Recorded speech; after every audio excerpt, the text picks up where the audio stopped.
Did you know that the Dollar Tree has movies? Clearly they couldn't get away with selling you big budget blockbusters for only $1. So they have a wide selection of the most cheap, obscure films that they can somehow make a profit with. It's time to give these movies some attention. If I ever make a feature film and it only ends up in a Dollar Tree bin, I'd want other YouTubers to do the same thing for me. And who knows, some of these could even be some hidden gems. Welcome to Dollar Tree Movies.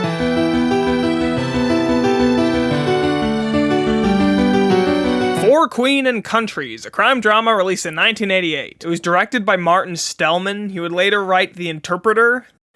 That's probably not ringing any more bells. On IMDb, it's labeled as an action movie, so I thought it'd be a great way to start off my new series. It's not. I specifically chose it with its genre in mind due to crappy action movies usually being pretty easy to digest, and therefore easy to talk about. But I already paid for it and wasted 100 minutes of my life on it, so I'm reviewing it. Upon inserting the disc, I noticed that there's no menu, it just goes straight to the movie. Do people who shop at the Dollar Tree not have remotes or something? They probably don't have eyes either, because this looks bad. It runs in the resolution of 432p.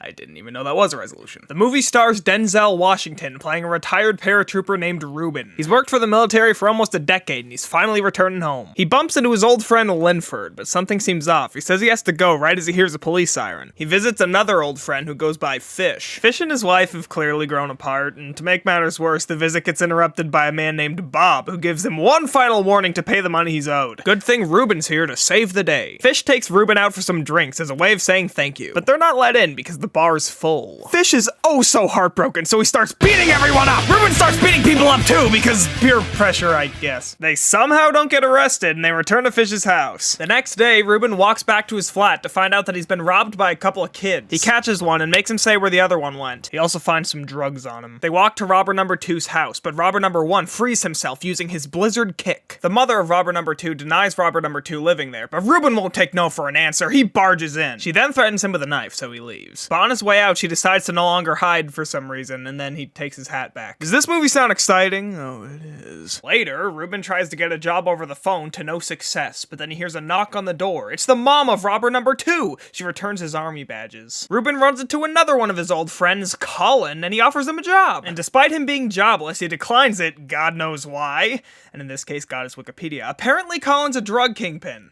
Really? I mean, he's rich, and there were some drugs in his car, but that's really the only hints the film gives you. On a later date, Ruben gets visited by Bob and Fish. I'm not quite sure why Bob is here, he doesn't really do anything, but Fish just won big! He's taking Ruben to Paris! He already has the tickets! And then the next day, his wife has her baby a couple weeks early. Darn it, I guess Ruben's gonna have to take someone else! He decides to take the mother of robber number 2, who we got to know a lot better at a party he went to, that I haven't mentioned yet, because I'm new to this whole movie review thing, okay?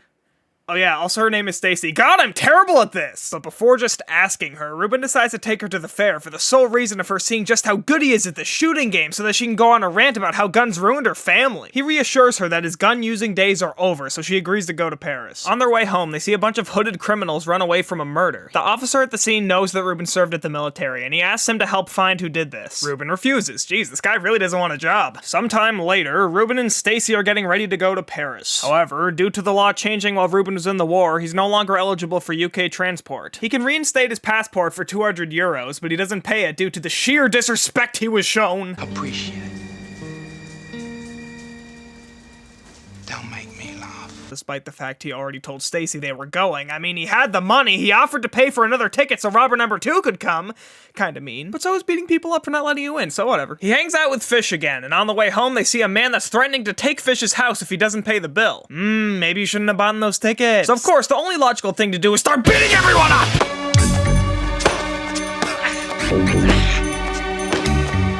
We'll be back. Stacy visits Ruben again and gives him a hug, but what is this?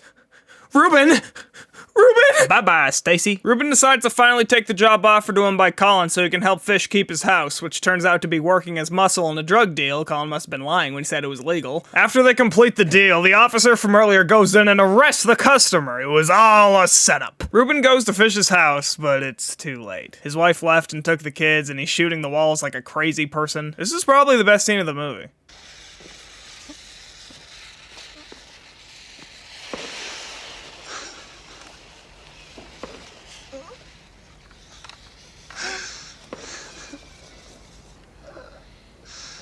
Give me the gun, Fish.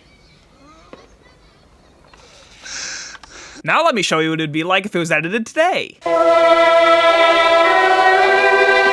You get the idea. He gives him the money and heads on home. He arrives to find the officer from the drug bust, and now he's gonna force him to help find the man who killed his partner now that he has dirt on him. Ruben finally decides to just pay for his passport so he can get the hell out of here and start a new life. On his way out, he comes across Linford again, who seems to be part of some sort of rebellion, and they're about to launch a big attack on the police. And with this information, Ruben figures out that it was him who committed the murder, even though there's no way he can know that without seeing his face at the scene, but whatever, he was right. He tries to talk him out of it, but it's no use. Ruben goes to Fish's house one last time to say goodbye, but Linford shows up to kill Ruben for some reason.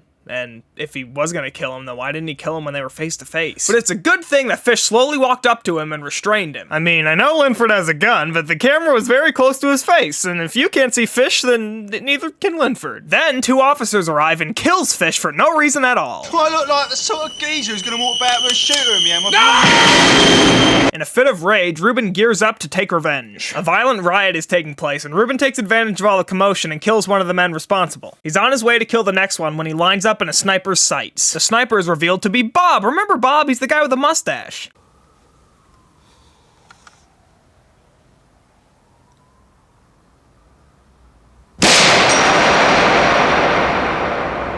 That's it. It was very slow, and it seems that right when it's getting interesting, it ends. It had some pretty good performances, but a lot of the scenarios were just lazily written, and it was honestly kind of boring. I'll give it 2/4 out of $1.